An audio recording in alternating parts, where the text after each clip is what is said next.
ओम श्री परमात्मने नमः। एक दिन भगवान श्री कृष्ण की पत्नी सत्यभामा ने भगवान श्री कृष्ण से पूछा, हे प्रभु, आप तो सब काल में समान रूप से व्याप्त हैं, फिर आप कार्तिक मास को ही सबसे श्रेष्ठ क्यों कहते हैं? आप सभी तिथियों में एकादशी और सभी महीनों में कार्तिक मास को अपना प्रिय क्यों कहते हैं? कृपया इसका कारण बताएं। तब भगवान श्री कृष्ण मुस्कुराए और बोले, हे भामिनी, तुमने बहुत अच्छा प्रश्न किया है। यह प्रश्न पहले राजा पृथु ने देव ऋषि नारद जी से किया था। नारद जी ने तब राजा पृथु को कार्तिक मास की महिमा बताई थी। ध्यान से सुनो।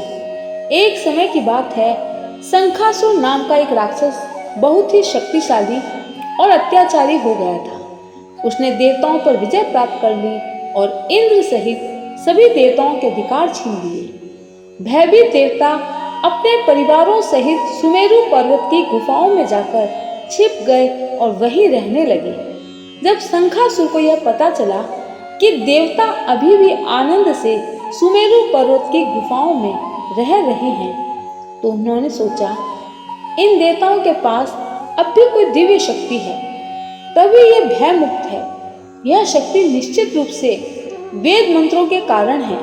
अगर मैं वेद छीन लूं तो ये देवता निर्बल हो जाएंगे। यह सोचकर शंखासुर ब्रह्मा जी के सत्यलोक गया और वहां से वेदों को चुरा लाया। वेदों ने भय से उसके चंगुल से निकलकर जल में शरण ले ली। शंखासुर ने उन्हें खोजने के लिए समुद्र में प्रवेश किया, पर उन्हें नहीं ढूंढ पाया। जब ब्रह्मा जी को यह पता चला कि शंखासुर वेदों को लेकर भाग गया है, तो वे सारे देवताओं को लेकर भगवान विष्णु की शरण में पहुंचे। उस समय भगवान विष्णु गहरी निद्रा में थे। देवताओं ने गाना बजाना, कीर्तन, धूप दीप नैवेद्य आदि से भगवान की पूजा की। धीरे धीरे भगवान की निद्रा टूटी। भगवान विष्णु ने प्रसन्न होकर कहा, हे देवगण, मैं तुम सबके कीर्तन और पूजन से बहुत प्रसन्न हूँ। जो व्यक्ति आश्विन शुक्ल एकादशी से लेकर देवोत्थान एकादशी तक प्रतिदिन प्रातःकाल उठकर मेरी पूजा करेगा, वह भी तुम लोगों की तरह मेरे अनुग्रह से सुखी होगा। जो सामग्री तुमने मेरे लिए लाई है, वह अनंत गुणों वाली होकर तुम्हारा कल्याण करेगी। शंखासुर द्वारा हराए गए वेद जल में स्थित हैं। अब मैं मत्स्य रूप यानी मछली का रूप धारण करके सागर में जाकर शंखासुर का वध करूंगा और वेदों को वापस लाऊंगा। भगवान ने आगे कहा, आज से मैं हर वर्ष कार्तिक मास में जल में विश्राम करूंगा। जो मनुष्य इस महीने में प्रातःकाल स्नान करते हैं, वे यज्ञ के अभृत स्नान के समान पवित्र हो जाते हैं। हे इंद्र, तुम कार्तिक व्रत करने वालों को धन, पुत्र, पुत्री आदि से संपन्न करना और उनकी रक्षा करना। हे कुबेर, तुम उनके धन धान्य की वृद्धि करना, क्योंकि यह मास बहुत शुभ है। जो मनुष्य जन्म से मृत्यु तक नियम पूर्वक कार्तिक व्रत का पालन करता है, वह देवताओं का भी पूज्य बन जाता है। आगे भगवान मधुसूदन कहते हैं, जिस दिन तुम लोगों ने मुझे जगाया था, वह कार्तिक शुक्ल एकादशी मेरे लिए अत्यंत प्रिय और पवित्र है। जो व्यक्ति इस एकादशी को पूरे कार्तिक मास का व्रत करता है, वह मेरे सानिध्य को प्राप्त कर लेता है। ऐसा फल किसी अन्य व्रत या तप से प्राप्त नहीं होता। अंत में भगवान श्री कृष्ण ने सत्यभामा से कहा, हे भामिनी, जो मनुष्य कार्तिक मास में स्नान, व्रत, दीपदान और कथा का श्रवण करता है, वह सुखी, निरोग और पाप मुक्त होकर अंत में मोक्ष प्राप्त करता है। कार्तिक मास इसीलिए सभी मास में श्रेष्ठ है, क्योंकि इसी मास में भगवान विष्णु ने मत्स्य अवतार लेकर वेदों की रक्षा की थी। इस महीने किया गया स्नान, व्रत, दीपदान, पूजा भगवान को अत्यंत प्रिय है और कार्तिक शुक्ल की देवोत्थान एकादशी वह दिन है जब प्रभु योग निद्रा से जागते हैं। इसीलिए इस तिथि को विशेष रूप से पूजनीय माना गया है। हरे कृष्णा। कार्तिक मास अध्याय चतुर्थ। नारद जी ने कहा, ऐसा कहकर भगवान विष्णु मछली का रूप धारण करके आकाश से जल में गिरे। उस समय विंध्याचल पर्वत पर तप कर रहे महर्षि कश्यप अपनी अंजलि में जल लेकर खड़े थे। भगवान उनकी अंजलि में जा गिरे। महर्षि कश्यप ने दया करके उसे अपने कमंडल में रख लिया। मछली के थोड़ा बड़ा होने पर महर्षि कश्यप ने उसे कुएं में डाल दिया। जब वह मछली कुएं में भी न समा सकी तो उन्होंने उसे तालाब में डाल दिया। जब वह तालाब में भी न आ सकी तो उन्होंने उसे समुद्र में डाल दिया। वह मछली वहां भी बढ़ने लगी।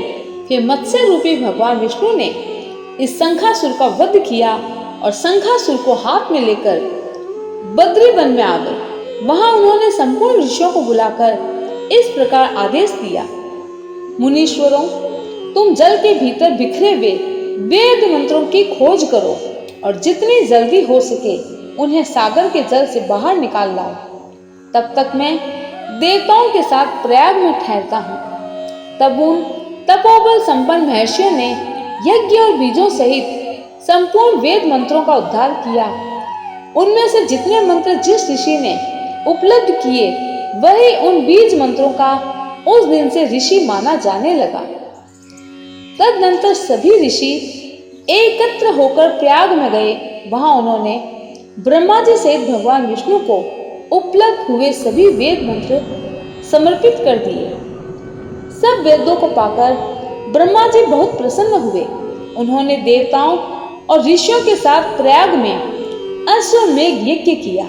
यज्ञ समाप्त होने पर सभी देवताओं ने भगवान से निवेदन किया, देवाधिदेव जगन्नाथ, इस स्थान पर ब्रह्मा जी ने खोए हुए वेदों को पुनः प्राप्त किया है और हमने भी यहाँ आपके प्रसाद से यज्ञ भाग पाए हैं। अतः यह स्थान पृथ्वी पर सबसे अधिक श्रेष्ठ, पुण्य की वृद्धि करने वाला, भोग तथा मोक्ष प्रदान करने वाला हो। साथ ही यह समय भी महापुण्यमय और ब्रह्मघाती आदि महापापियों की भी शुद्धि करने वाला हो तथा यह स्थान यहाँ दिए हुए दान को अक्षय बना देने वाला भी हो।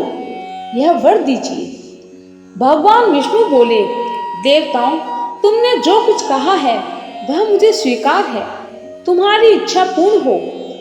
आज से यह स्थान ब्रह्म क्षेत्र के नाम से प्रसिद्ध होगा। सूर्य वंश में उत्पन्न राजा भागीरथ यहाँ गंगा को लेकर आएंगे और वह यहाँ सूर्य कन्या यमुना से मिलेंगे। ब्रह्मा जी और तुम सभी देवता मेरे साथ यहाँ निवास करो।